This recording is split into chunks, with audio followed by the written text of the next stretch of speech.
So as I said, this unit is called Integral Calculus, and it covers chapters 9, 10, and 11 in your textbook. Number 9 deals with just basically an introduction to what integral calculus is about and finding what we are eventually going to be calling integrals, but what we can call for at least today and the next couple of days, antiderivatives. Chapter 10 deals with what's called area and using the concept of antidifferentiation or integration to determine areas. And chapter 11 deals with techniques of antidifferentiating or integrating. See, when we differentiate, when we do what we have been doing, there are a whole bunch of rules. And basically you say, well, if I'm differentiating a product, I'm going to use the product rule. If I'm differentiating a quotient, I'm going to use the quotient rule. It doesn't work that way with what we're going to be dealing with. Instead, we deal with techniques. That there may be some products that we need to anti-differentiate. And it turns out for those products, we may have to use the technique of substitution. Or with other products, we may have to use the technique of integration by parts. It's not a rule-based thing. It's more of a strategy or technique-based thing. In the meantime, though, let's get going here with 9.1, which deals with antiderivatives. I think it's really important that you understand the connection between the process of differentiation and the process of anti-differentiation. And there's a connection between them.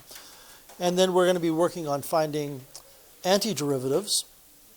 Basically, we're going to be anti-differentiating, or we're going to be integrating. Same thing. But we're not using any type of techniques or rules today. What we're doing is we're just slogging through and trying to find antiderivatives, and then we're going to check it. So it's a trial and error based strategy for the next few days, actually. So to begin with, the definition of the antiderivative is capital F of x is an antiderivative of f of x if the derivative of capital F of x gives you f of x. You know, as I say in your notes, really think about that. Capital F of x is the antiderivative of f of x. How do we know it's the antiderivative of f of x? Because if we differentiate it, we get f of x. This is not an unfamiliar concept to you. Because, you know, if I say to you, what is the square root of the principal square root of 16? It's 4. Why is 4 the square root of 16? Because if you square 4, you get 16. Why is something the antiderivative of a function? Because if you differentiate it, you get the function. It's the same kind of idea. And those of you that, and I know there's at least one or two of you in the room that fall into this category, those of you that kind of use capital and lowercase willy-nilly, you have to stop doing that because they mean different things here. Okay? So what this means is that the antiderivative of a function is something that you differentiate to get the function. And that's confusing. It's not a simple statement. So as a warm-up, in order to try to cement this idea in your head intellectually so you can use it, I've got 3 expressions. X to the 5 plus x squared minus 10. Expression 2 is 5x to the 4 plus 2x. And expression 3 is 20x cubed plus 2. What is the relationship between expressions 1 and 2? Well, they're related in a couple of different ways. One of the ways is that 2 is the derivative with respect to x of 1.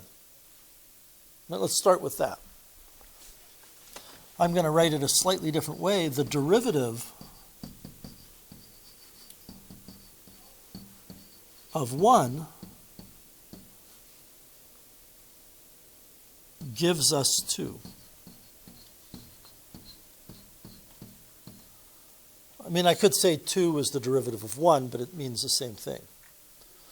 I'm trying to kind of embed in your head here the concept that there's a process that's happening. To go from 1 to 2 is differentiation.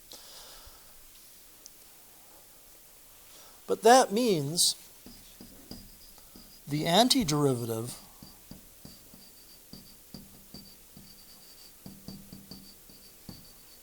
of 2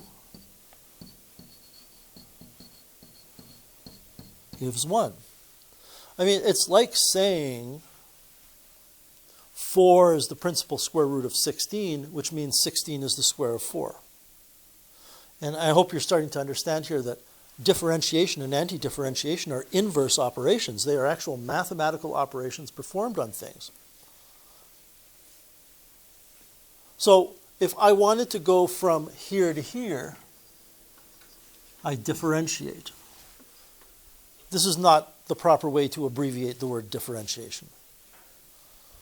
But if I want to go from here to here, I anti-differentiate. And again, that's just me giving a flippant kind of abbreviation of antidifferentiation. In other words, if I said, what's the antiderivative of 5x to the 4 plus 2x? You wouldn't be wrong in saying x to the 5 plus x squared minus 10. You wouldn't be completely right. There's something else involved here. Does that make sense so far? Okay. So what is the relationship between expressions 2 and 3? Well, it's the same kind of relationship. I mean, I didn't even really say this, but when you differentiate one, you do get number 2, correct? It's pretty clear. Is that the case from 2 to 3? Yes. When you differentiate expression 2, you get expression 3. So the derivative of 2 is 3.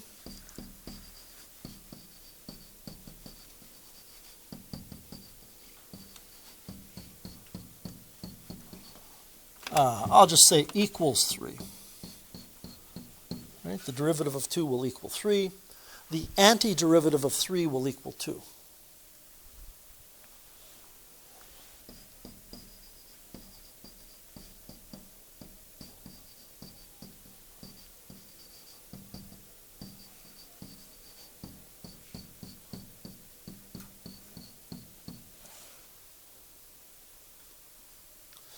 And if I write d dx, you know I'm saying that's an instruction to differentiate. I don't want to introduce you today to the notation we would use for antidifferentiation. We just have to go with words. And I could take this even further. By the way, this means, of course, that to go in this direction you differentiate, but to go this way you antidifferentiate. And again, poor choice of abbreviations. We could extend this even further and say that if I differentiate 1 twice, I get 3, and if I antidifferentiate 3 twice, I get 1. In other words, 3 is the second derivative of 1, and 1 is the second antiderivative of 3. So if you differentiate, I'll just say it this way, the second derivative of 1 equals 3, the second antiderivative of 3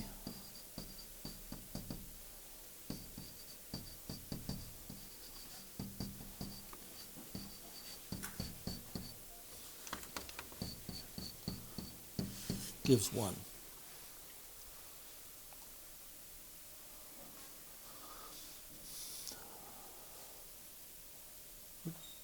So A, B, and C, does it make sense? Does it make sense to say to you that there is going to be an antiderivative of 1?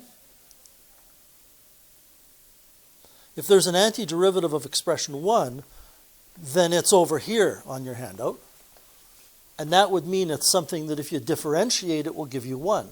And therein lies the problem that we're dealing with today. We're trying to find things that when you differentiate, give you what you want to antidifferentiate. So I think it's important that you see antidifferentiation as a process that's opposite to differentiation. And I have a diagram illustrating that. Using kind of traditional notation, and we can use any functions we want. Okay? Because it's a process, it doesn't mean that we have to start with a graph of a function. It can be anything. But if I want to go in this direction to f prime of x, then I differentiate if I want to go in this direction, I antidifferentiate. But if I step back and go over here to capital F of x, I could, or I could antidifferentiate f prime of x to get f of x, or I could differentiate capital F of x to get f of x. Does that make sense? All right. Well, here we go. What is the most general antiderivative of f of x equals 2x? So we are asked to determine, and by the way, I really don't like this notation. I wish we could start off with the better notation, but we can't. What we are asked to find is the antiderivative of the function f of x, which is denoted as capital F of x, and that means we are asked to find the thing that we differentiate to get f of x. Well, x squared would do it, correct?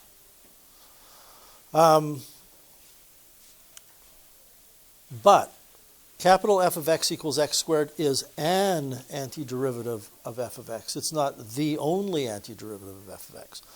It could be x squared plus 6. That would be correct. That would be a derivative or an antiderivative of the function. It could be that. So what we do is we say that's the antiderivative. The antiderivative of 2x is x squared plus c. And c is some constant. And that means it has nothing to do with x. It's kind of a running joke, but it's not really a joke because it's serious, that you can really do horrible on exams depending on your grader in post-secondary. You understand the calculus and then you lose 6 marks on the whole exam out of 30 and you're down 20%. I will take off half a mark every time you don't write plus C. Which is tragedy, I know. I understand that, but that's the way it is. So we're going to go through some examples here. Example 2, there's a variety of things we're going to antidifferentiate, and then you're going to have lots of practice doing this. See, here's the intellectual difficulty. You've been thinking in one direction all semester, and now you have to go in the other direction. And if you think there won't come a time where you'll go, wait a minute, what am I doing? You're wrong. Everybody will have that moment, especially when one of the techniques, at least one of the techniques of antidifferentiation, involves steps where you have to differentiate. So you have to keep this directional thing straight in your head. So what is the antiderivative of this function? Well, I'm starting off with the first term here is not that difficult. Well, I don't know. Maybe it is. Depends on how you look at it. I'm starting off with a fairly basic function. It's a polynomial function. And you have to ask yourself what this term was before you differentiated it. I'm not claiming it was differentiated, but that's how it works. So we know that when we differentiate, just to take us back to previous ideas, when we differentiate with respect to x, something that has x raised to an exponent, what happens is the exponent loses 1. So if we turn that on its head, that means it must have been 1 more before we differentiated it. And again, it doesn't mean that we did differentiate anything. I'm just saying that that has to be x to the 7, because when you differentiate an x to the 7, it turns into x to the 6. But this is where the trial and error comes in. If I think that x to the 7 is the antiderivative of 12x to the 6, I could do this. What is the derivative of x to the 7? Is it 12x to the 6? And if it is, I'm right. And it's not. So the derivative of x to the 7 is 7x to the 6. Well, I have 2 issues that I have to reconcile here. I don't want a 7 in front. I want a 12 in front. That's easy. All I have to do is put a 12 here. But that still doesn't solve the problem of getting a 7 when I differentiate.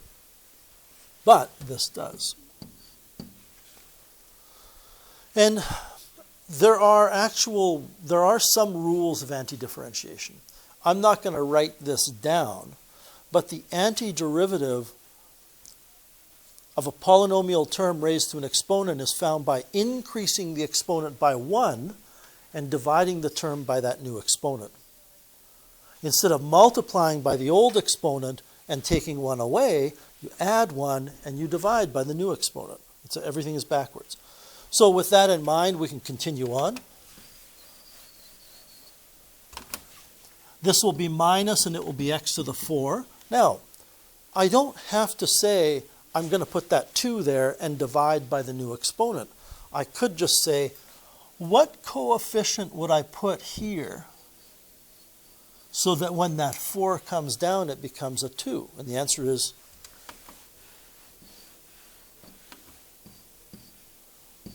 1/2.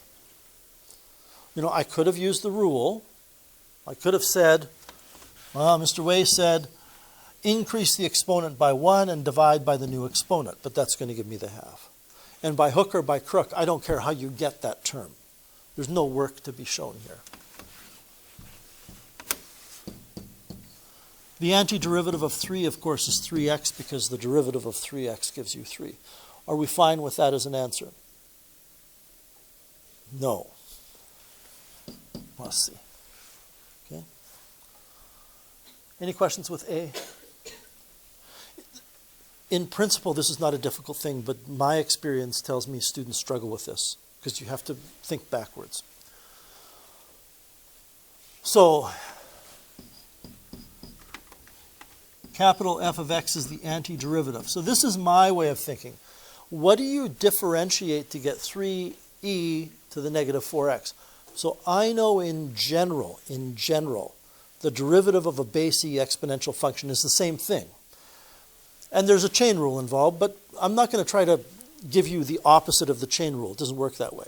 I'm just going to start by saying that maybe that's the antiderivative of 3e to the negative 4x.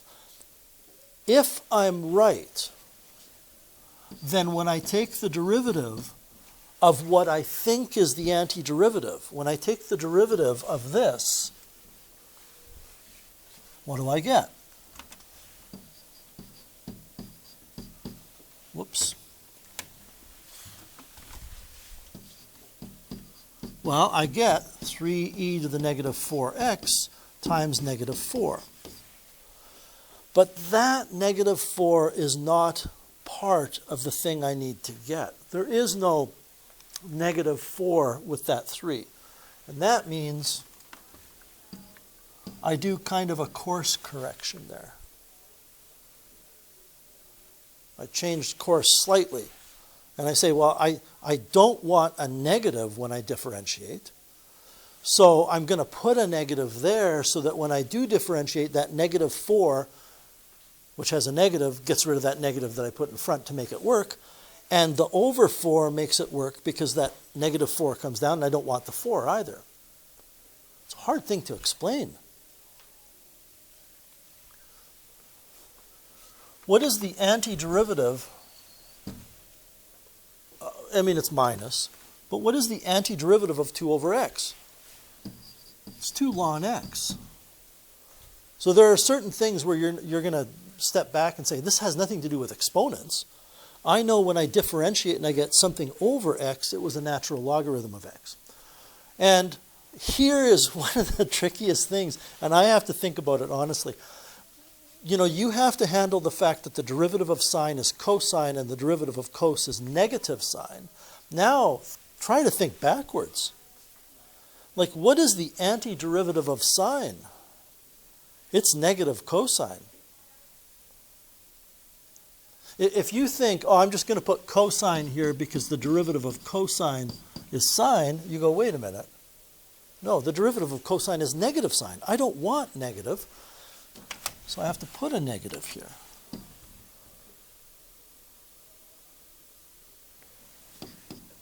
And I guess kind of where I'm coming from here is I'm trying to let you know that I don't think I'm really teaching you anything here today other than how to think. I'm not teaching you any big Well, I'm teaching you a big picture of what an antiderivative is, but in the end, you just have to figure it out. So what we can do is we can check this. If I differentiate this, will it give me 3e to the negative 4x? Well, it will give me this times negative 4x times negative 4, which will give me what I want. If I differentiate this, I get negative 2 times 1 over x, which is good. If I differentiate negative cos, I get positive sine. So what is the antiderivative of the square root of negative 4x? And some people will go, well, I don't even know how you can have that function because you can't take the square root of a negative. I'm not saying you're going to take the square root of a negative. That function is defined if x is negative, because if x is negative, then negative 4x is positive. The function exists. So here's the way I would wrap my head around this. I would say that in the most general sense, when you differentiate a base that's a function of x, when you differentiate that to an exponent, the exponent drops by 1, which means the antiderivative must, in the most general sense, be 1 greater. And now I have to arrange it so that when I differentiate this, I get a 1 in front. I don't want anything other than a 1 in front, because that was the coefficient of the radical up top. And I hope you see that this is still f of x. This is now the antiderivative. So I play around with the numbers. I say, what is the derivative with respect to x of what I have written so far? Well, the derivative of what I've written so far would be 3/2 times negative 4x to the 1/2 times negative 4. Now, this is all good. I don't want any of the other stuff. So, how do I get rid of this? Well, I know that you could simplify the 3/2 and the negative 4, but I'm going to take a different approach. I do not want the negative 4, which means I have to have over negative 4 some ways. So then when I multiply by the negative 4 with the chain rule, the negative 4 is gone. I do not want the 3/2, so I'm going to put the reciprocal of 3/2 there. And you can confirm now that if I did have that 2 over negative 12, the 2 would cancel with this 2, and the negative 12 would cancel with that negative 12. And we can simplify that, and we end up with capital F of x equals what I think is negative 1/6 times negative 4x to the 3/2. If you want to put that back into a radical form, feel free. And then plus your c. For this term, anti-differentiating it, and for this one, anti-differentiating it, there is a technique you can use that will spit out without any thinking, a little bit of thinking, will spit out that negative 1/6. But by the time we get there, most of you will not want to use it. Most of you would rather just figure out the number. Any questions with C?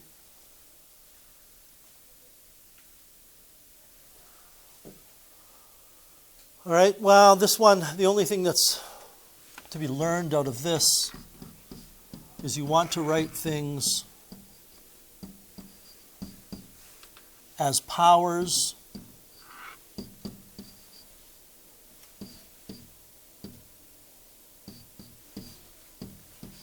except for the 4 over x.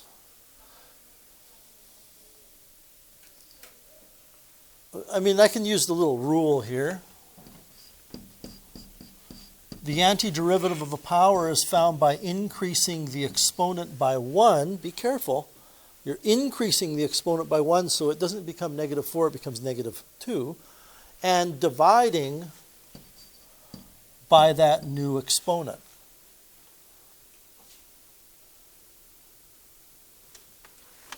Just a second here.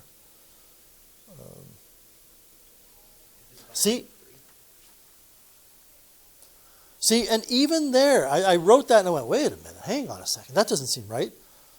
If I differentiate this, it gives me that. What I have written here is negative x to the negative 2. So how do I differentiate that? I move this down, it becomes 2. I drop 1 from the exponent, it becomes negative 3. It is so easy to psych yourself out here. And I just did. I looked at it and went, no, I got this backwards. And I have experience with this. Okay. I can do the same thing here.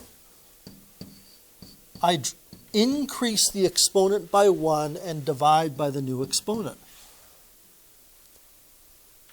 You know, what have I written there? I've written plus 3x to the negative 1. If I differentiate that, does it give me negative 3x to the negative 2? Yes. If you can just look at this and know that this will be a negative 1 and that this will be a positive 3, that's great. I like using this little tiny rule. What's the antiderivative of 4 times 1 over x? It's 4 ln x.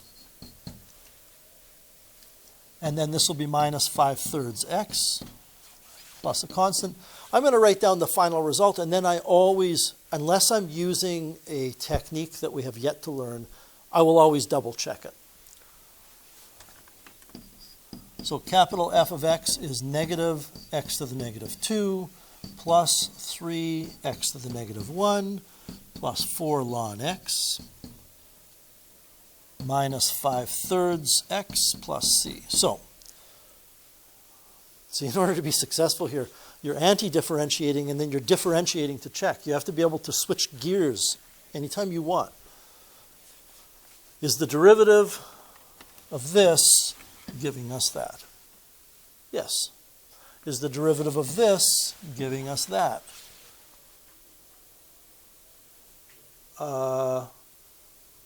Yes. Is the derivative of this giving us that? Clearly, yes, yes, yes. Plus your constant.